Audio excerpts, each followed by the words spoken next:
नमस्कार, news at 11 में आप सबका बहुत बहुत स्वागत है। मैं हूं आपके साथ मोनिका सिंह राणा। खबरों की शुरुआत करते और बड़ी खबर बिहार के गोपालगंज से आ रही है। यहां एनआईए की टीम को बड़ी कामयाबी हाथ लगी है। टीम ने लश्कर के एजेंट होने के शक में बेदार बख्त उर्फ धनु राजा को गिरफ्तार किया है। बेदार की भूमिका लश्कर में स्लीपर सेल के रूप में बताई जा रही है। सूत्रों की माने तो 2 दिन पहले एनआईए की टीम गोपालगंज पहुंची थी।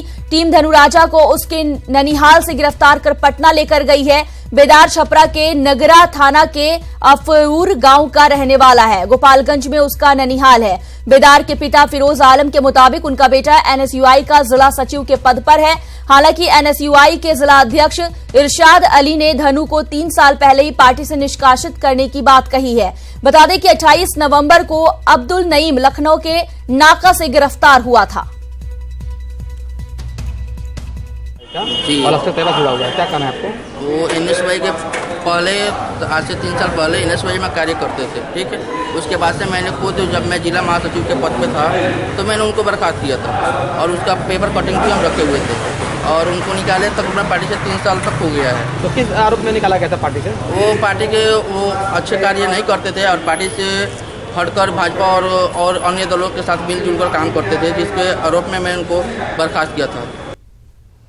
अपडेट के साथ हमारे सहयोगी संतोष जुड़ गए हैं। संतोष, एनआईए की टीम को एक बड़ी कामयाबी हाथ लगी है। जिस तरह से लश्कर एजेंट की गिरफ्तारी की गई है, क्या कुछ और कहा जा रहा है? बिल्कुल, ये शेख अब्दुल नईम की गिरफ्तारी के बाद अब्दुल नईम के एक बेहद करीबी धनु राजा और बबलू बेदार बख्त को गोपालगंज बिहार से गिरफ्तार किया गया है। ये एनएसयूआई का छात्र नेता रहा है। एनआईए ने पटना कोर्ट में इसको पेश किया है। पटना कोर्ट ने इसको 5 दिन की ट्रांजिट रिमांड पर दिल्ली रवाना हो गई है। एनआईए की टीम इसको लेकर के 5 दिसंबर को इसकी दोबारा पेशी होगी एनआईए की स्पेशल कोर्ट दिल्ली में, जहां पर ट्रांजिट रिमांड के बाद कस्टडी रिमांड मांगेगी एनआईए। कहा जा रहा है कि अब्दुल नईम की गिरफ्तारी के बाद लगातार लश्कर ए तैयबा के तमाम ऐसे स्लीपिंग मॉड्यूल्स पर काम कर रही थी, जो इस समय कहीं ना कहीं एक बड़ी आतंकी साजिश को हमला देने की साजिश रच रहे थे। उसी में ये दूसरी गिरफ्तारी हुई है धनु राजा और बबलू बेदार बख्त की। तो कहा जाए कि एक बड़ी कामयाबी एनआईए के लिए, एक बड़ी कार्रवाई। नईम की गिरफ्तारी के बाद लश्कर के एक दूसरे मददगार, दूसरे संदिग्ध आतंकी की गिरफ्तारी हुई है। बिल्कुल संतोष, और जिस तरह से स्लीपर सेल काम कर रहे हैं, ये गिरफ्तारी अब उस पर भी अंकुश लगाएगी। बिल्कुल, इसकी गिरफ्तारी के बाद तमाम अन्य लोगों की गिरफ्तारी होनी अभी बाकी है। जिस दिन अब्दुल नईम गिरफ्तार हुआ था उसके बाद से ये तय हो गया था कि एनआईए के रडार पर महाराष्ट्र से लेकर के और पश्चिम बंगाल और बिहार के तमाम ऐसे स्लीपिंग मॉड्यूल्स हैं जो नईम के मददगार हैं। नईम को लोकल का जो लॉजिस्टिक सप्लाई करते थे, यानी उसके रहने का ठिकाना, पैसे का प्रबंध, असलहों तक की सप्लाई का इनके पास जिम्मा था। उसी कड़ी में एनआईए ने दूसरी गिरफ्तारी गोपालगंज के बबलू उर्फ धनु राजा और बेदार बख्त को गिरफ्तार कर की है। जी शुक्रिया इस तमाम जानकारी के लिए संतोष आपका। तो एक बड़ी कामयाबी एनआईए की टीम को मिली है। लश्कर एजेंट के शक में धनु राजा को गिरफ्तार किया गया है, कोर्ट में पेश किया गया। पटना में 5 दिन की हिरासत में से भेजा गया है, पूछताछ की जाएगी। और भी कई गिरफ्तारियां माना जा रहा है कि इसे पूछताछ के बाद हो सकती है।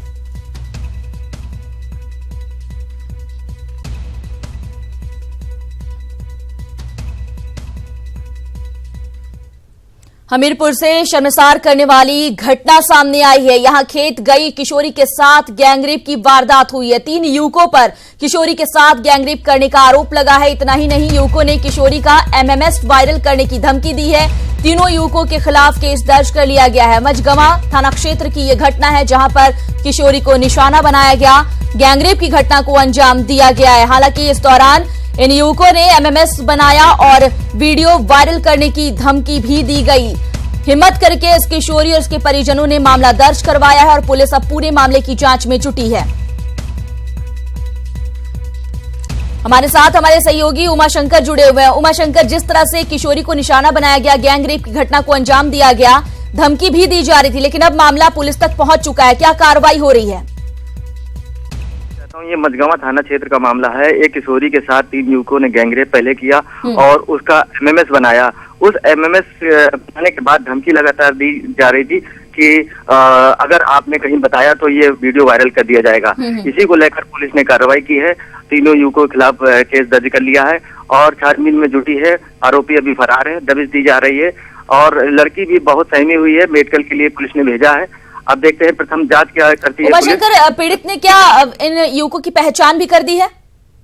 हाँ बिल्कुल पहचान है, क्योंकि वो तीनों युवक गांव के ही युवक है और एक ही बिरादरी के हैं। तो युवती जानती है कि ये युवक गांव के हैं और उन्होंने जबरदस्ती खेत में जा रही थी शौच के लिए, तभी किडनैप किया है और उसका वीडियो बनाया है। पुलिस क्या कह रही है इस पूरे मामले को लेकर? कब तक इन 3 युवकों की गिरफ्तारी संभव हो पाएगी? पुलिस का मानना है कि इसमें जांच कर रही है और गिरफ्तारी के लिए दबिश दे रही है पुलिस, और निश्चित तौर पे पुलिस का कहना है कि जल्दी से जल्दी गिरफ्तार किया जाएगा और जेल भेजा जाएगा। शुक्रिया इस तमाम जानकारी के लिए। तो खेत में गई किशोरी के साथ गैंगरेप की घटना को अंजाम दिया गया है। 3 युवकों पर आरोप है। किशोरी ने इन युवकों की पहचान भी कर ली है, इसी के गांव के ये बताए जा रहे हैं और अब पुलिस पूरे मामले की जांच में जुटी हुई है। जल्द से जल्द इनकी गिरफ्तारी की जाएगी, ये आश्वासन पुलिस की ओर से दिया गया है। अगली बड़ी खबर आ रही है लखनऊ से। यहां बाबा रामदेव सीएम योगी से मुलाकात करने पहुंचे, जिसमें बाबा रामदेव ने कई नए मसौदे सीएम योगी के सामने पेश किए। ये मुलाकात सीएम आवास 5KG पर हुई है। पतंजलि यूपी के कई क्षेत्रों में अब काम करेगी, ये रामदेव बाबा ने कहा है। पतंजलि गौ सेवा कृषि में भी जल्द बड़ा कार्य करने जा रही है। पतंजलि पीएम मोदी के सपनों पर काम कर रही है। ये तमाम बातें बाबा रामदेव ने कही हैं। प्रदेश में रोजगार को बढ़ावा देने में पतंजलि जुटी हुई है। प्रदेश के नोएडा बुंदेलखंड में पतंजलि फैक्ट्री जल्द शुरू की जाएगी। सीएम योगी का पतंजलि को प्रदेश में पूरा सहयोग है। बाबा रामदेव के साथ बालकृष्ण भी मौजूद थे। बाबा रामदेव ने कई नए मसौदे सीएम के सामने इस दौरान पेश किए।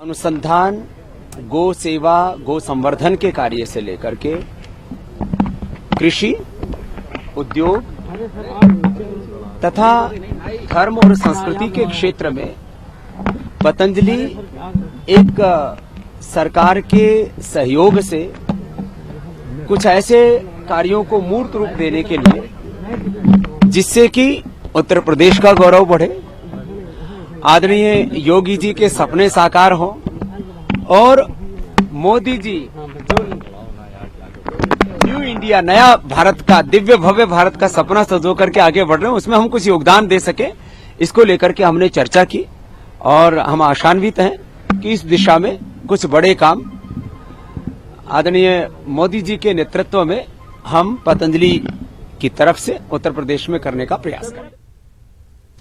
तो सीएम योगी से बाबा रामदेव मिले और उम्मीद बाबा रामदेव ये कर रहे हैं कि पतंजलि यूपी के कई क्षेत्रों में अब अच्छे काम करेगी, प्रदेश के विकास की राह में आगे बढ़ाने में अपनी महत्वपूर्ण भूमिका निभाएगी। प्रदेश में रोजगार को बढ़ावा देने में पतंजलि जुटी हुई है।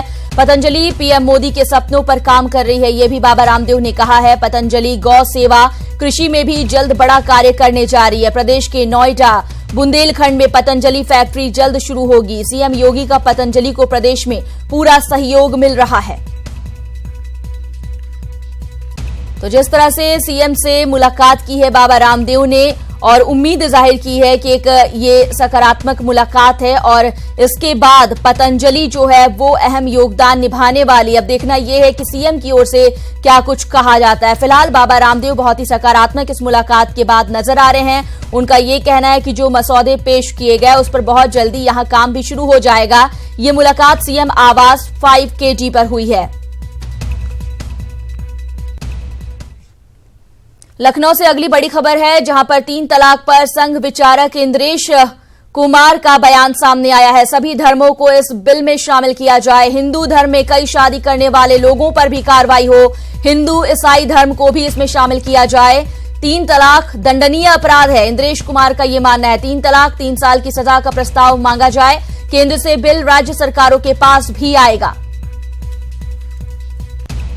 अब तक जितनी तलाकशुदा औरतें हैं और दर बदर हो रही हैं, बच्चे भी उनके भटक रहे हैं और भविष्य खो रहे हैं, अगर सरकार इस बात को भी जोड़ ले कि उन सबको भी कंपनसेशन मिले तो लाखों महिलाओं की और लाखों से करोड़ों बच्चे का जीवन सुधरने का रास्ता खुल जाएगा। इसको भी ले लेना चाहिए। तीसरी बात और कहूँगा, अन्य धर्मों के लोगों और समाज और जातियों के लोगों में भी तलाक रूपी कुरीति है और वह भी रिफॉर्म करें। इस बिल के अंतर्गत लाना कि अलग से बिल लाना, ताकि लोग विवाहों को सफल करें, ना कि तलाक की ओर बढ़ें। और इस बात को भी केयर करने के लिए सरकार ने सोचना चाहिए। इसी में मुस्लिम महिलाओं की इच्छा है हलाला जैसी कुरीति, अधिक विवाह और अधिक संतानों जैसी कुरीति पर भी रोकथाम के लिए कुछ प्रावधान बनने चाहिए। वहीं 3 तलाक पर बाबा रामदेव का बयान सामने आया। मजहब के नाम पर किसी के साथ अन्याय नहीं होना चाहिए। केंद्र सरकार के बिल का स्वागत होना चाहिए। मुस्लिम महिलाओं के सम्मान के लिए केंद्र ये बिल ला रही है, ये कहना है बाबा रामदेव का। मजहब के नाम पर किसी के साथ अन्याय नहीं होना चाहिए। मुस्लिम महिलाओं को भी न्याय दिलाने के लिए जो भी प्रक्रिया होगी जिसमें कि उनको न्याय मिले, उसका स्वागत। अब तलाकशुदा औरतें हैं और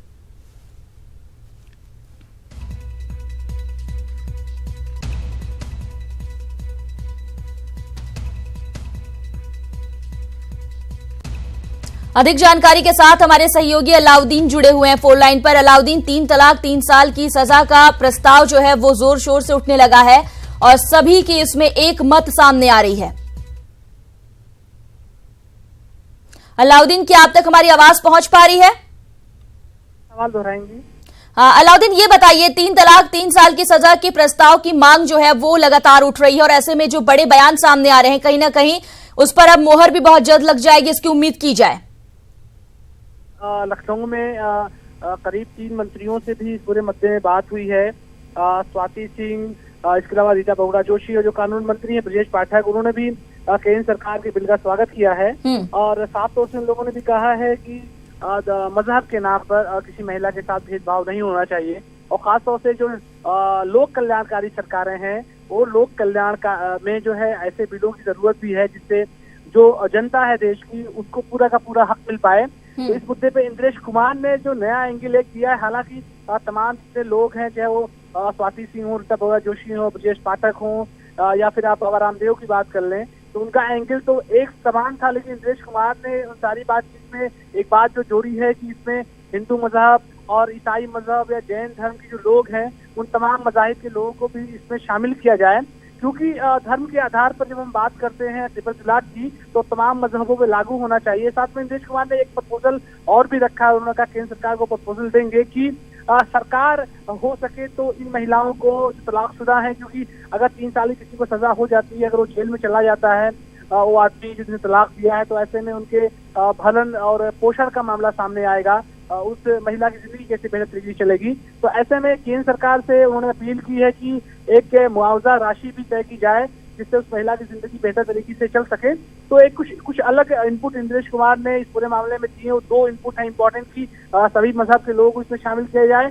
दूसरे मुआवजे की बात, अगर केंद्र सरकार इन दोनों मुद्दों को शामिल करती है तो कहीं ना कहीं से ये बिल काफी मजबूत बिल बनकर उभरेगा। शुक्रिया अलाउद्दीन इस तमाम जानकारी के लिए। तो 3 तलाक की वजह से जिन महिलाओं का शोषण होता आया है उसे रोकने के लिए केंद्र सरकार पहले ही काफी गंभीर थी, लेकिन अब अगर बात विभिन्न पार्टियों की जाए, राज्य स्तर के नेताओं की जाए, तो उनका जो मत है वो भी सामने आ रहा है। हालांकि संघ विचारक इंद्रेश कुमार के बयान में थोड़ा फर्क जरूर देखने को मिल रहा है। उन्होंने ये कहा है कि इसमें सभी धर्मों को शामिल किया जाना चाहिए, एक से ज्यादा जो शादी करते हैं हिंदू धर्म में भी उनके खिलाफ भी सजा का प्रावधान होना चाहिए। आगे बढ़ेंगे खबरों में। यूपी सीएम और उत्तराखंड सीएम का गोरखपुर दौरा है। आज गोरखपुर के 2 दिवसीय दौरे पर सीएम योगी आदित्यनाथ हैं। उत्तराखंड के सीएम त्रिवेंद्र सिंह रावत का भी गोरखपुर दौरा है। आयोजित कार्यक्रम में उत्तराखंड के सीएम शिरकत करेंगे। सीएम योगी आदित्यनाथ भी इस कार्यक्रम में इस दौरान मौजूद रहेंगे।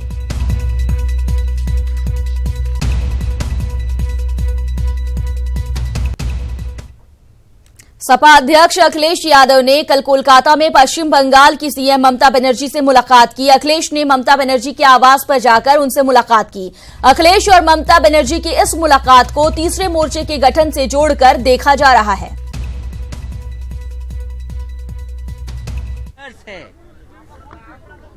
वो किसी से छिपा नहीं है और इधर जो संघर्ष उनका सांप्रदायिक ताकतों के खिलाफ चल रहा है उसमें पूरी ईमानदारी से हम समाजवादियों का भी सहयोग है और उनके साथ समाजवादी पार्टी खड़ी है पूरी तरीके से।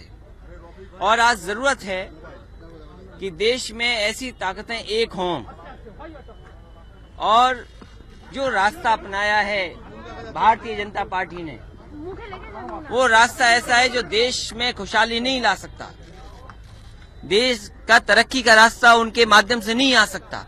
अगर बुलेट ट्रेन गति और प्रगति लाती है तो सबसे ज्यादा अगर कहीं जरूरत है वो दिल्ली से लेकर के बिहार होते हुए बंगाल कलकत्ता तक की जरूरत है, क्योंकि सबसे ज्यादा गरीब आबादी के लोग यहाँ रहते हैं, किसान हैं, गरीब हैं, गांव में रहने वाले लोग हैं, बड़ी संख्या में लोग हैं यहाँ पर। लेकिन बुलेट ट्रेन यहाँ नहीं आई और कहीं न कहीं आने वाले समय में देश को यही इलाका है और देश की तमाम वो ताकतें जो सांप्रदायिकता के खिलाफ लड़ रही हैं, सेकुलर फोर्सेस को मदद कर रही हैं, वो एकजुट होंगी।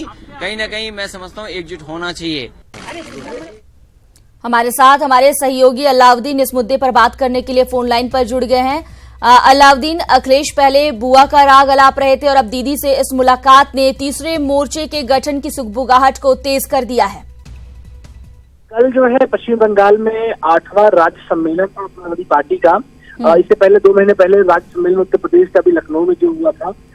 पश्चिम बंगाल में भी अपनी पार्टी को मजबूत करने की कवायद अखिलेश यादव कर रहे हैं। इसी सिलसिले में उनकी मुलाकात देर शाम में ममता बनर्जी से हुई है। ये मुलाकात करीब 40 मिनट तक चली है। इससे पहले भी कई मौकों पर ममता बनर्जी एक बेहतर राजनेता और एक बेहतर जो है मुख्यमंत्री की संज्ञा भी अखिलेश यादव को दे चुकी थी। तो ऐसे में ममता बनर्जी से क्योंकि अखिलेश यादव की ट्यूनिंग पहले से पॉजिटिव मानी जाती रही है और जिस तरह से हालात बने हैं देश में, उसमें कहीं ना कहीं से क्षेत्रीय जो पार्टियां हैं वो अपने अस्तित्व को लेकर के कहीं ना कहीं से ऐसा गठजोड़ तैयार करना चाहती है जिसको न सिर्फ उनका अस्तित्व बना रहे बल्कि वो अपने क्षेत्रीय क्षेत्रों में अपना जो दायरा है उसको भी मजबूत कर सके। हालांकि निकाय चुनाव के जो रिजल्ट आए हैं उसमें बहुत ज्यादा समाजवादी पार्टी के लिए कुछ पॉजिटिव चीजें नहीं रही है। कई सारी चीजें उनको देखने भी होगा कुछ खुद के लिए। तो ऐसे में कुल मिलाकर के कल की जो मीटिंग है वो कहीं ना कहीं 2019 से पहले का एक मंथन अभी माना जा सकता है कि जो तमाम क्षेत्रीय पार्टियां हैं जो बीजेपी के खिलाफ को जो है बेहतर तरीके से पेश करना चाह रही हैं। तो ऐसे में इस मुलाकात की ज्यादा मायने यही। और अलाउद्दीन, ये भी माना जाए कि सपा ये समझ रही है कि अब अकेले जो है 2019 की राह उतनी आसान नहीं होगी, इसलिए साथ में मिलकर आगे बढ़ना ही पड़ेगा। और जी हाँ, इस तरह की बातचीत उत्तर प्रदेश में भी इशारों में अखिलेश यादव ने कही थी। लेकिन निकाय चुनाव में जिस तरह से बीएसपी को जो है पश्चिमी उत्तर प्रदेश में दलित और मुस्लिम गठजोड़ का एक फायदा मिला है, उसके बाद उत्तर प्रदेश में तो कम से कम ऐसी बातें बहुत ज्यादा नजर नहीं आती हैं। लेकिन पश्चिमी बंगाल में एक कोलिशन बनाने की बात और हो सकती है जिससे समाजवादी पार्टी एक सपना ये भी देख रही है कि वो राष्ट्रीय पार्टियों की श्रेणी में भी आ जाए। अगर 4 राज्यों में 6% मत समाजवादी पार्टी को मिल जाता है तो ऐसे में समाजवादी पार्टी राष्ट्रीय पार्टी भी बन सकती है। तो कुल मिलाकर के आप देखेंगे पिछले 1 महीने के अंदर हिमाचल प्रदेश, उत्तराखंड, मध्य प्रदेश, छत्तीसगढ़, इन राज्यों में भी समाजवादी पार्टी ने विस्तार की कोशिश की है। तो एक एंगल ये भी हो सकता है कि अखिलेश यादव खुद को विस्तार करके 2019 के साथ साथ राष्ट्रीय पार्टी समाजवादी पार्टी को बनाने का सपना भी पूरा कर सकते हैं। शुक्रिया इस तमाम जानकारी के लिए अलाउद्दीन आपका। तो इस मुलाकात ने कई तरह की सुगबुगाहट को और तेज कर दिया है। क्या ये तीसरे मोर्चे को बनाने की तैयारी है? हालांकि औपचारिक तौर पर जब कुछ कहा जाएगा तभी तस्वीर पूरी तरह से साफ हो पाएगी। हालांकि अखिलेश ने जिस तरह से ममता बनर्जी से मुलाकात की है उसने तीसरे मोर्चे के गठन की सुगबुगाहट को फिलहाल तेज कर दिया है। बड़ी खबर की बात लखनऊ से ये खबर आ रही है, बीजेपी प्रदेश पदाधिकारियों की बैठक है। प्रदेश अध्यक्ष महेंद्र नाथ पांडे मौजूद रहेंगे इस बैठक में। पार्टी के कई वरिष्ठ नेता भी इसमें शिरकत करेंगे। निकाय चुनाव परिणाम की इसमें समीक्षा की जाएगी। सहकारिता चुनाव की तैयारियों पर भी चर्चा होगी। तो आपको बता रहे हैं किस तरह से निकाय चुनाव के बाद बीजेपी का जो प्रदर्शन रहा अब उस पर समीक्षा की जाएगी। बीजेपी प्रदेश पदाधिकारियों की बैठक आज बुलाई गई है। प्रदेश अध्यक्ष महेंद्र नाथ पांडे इसमें मौजूद रहेंगे। पार्टी के कई वरिष्ठ नेता भी इसमें मौजूद रहेंगे। निकाय चुनाव परिणाम की समीक्षा की जाएगी। बीजेपी का प्रदर्शन काफी बेहतर रहा है, खास करके शहरी इलाकों में, और ऐसे में सहकारिता चुनाव की तैयारियों पर भी अब पार्टी पूरा फोकस कर रही है। निकाय चुनाव के परिणाम के बाद उत्साह चरम पर है और उम्मीद ये की जा रही है कि सहकारिता चुनाव में भी बीजेपी अपना परचम लहराएगी।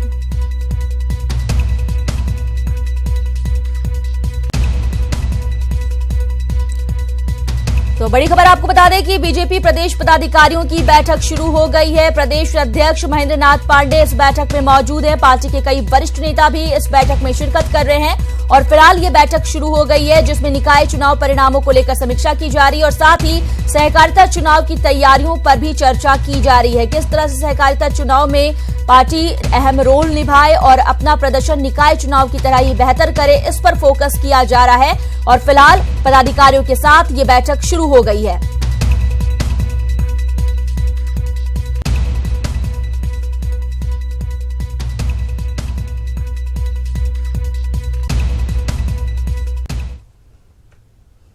और अब देखते हैं टॉप न्यूज।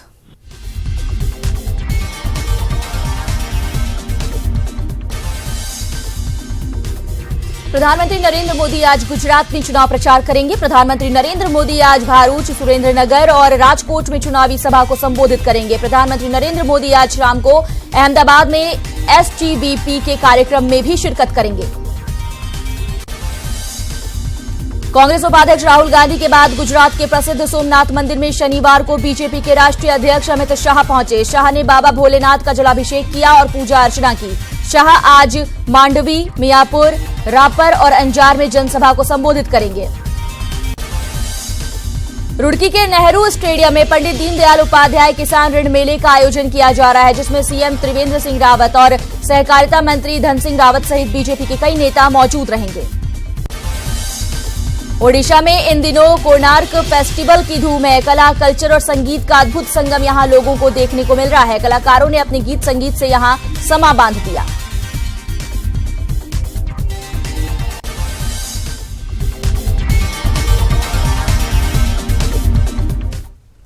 इस बुलेटिन में फिलहाल के लिए बस इतना ही। दीजिए इजाजत। नमस्कार।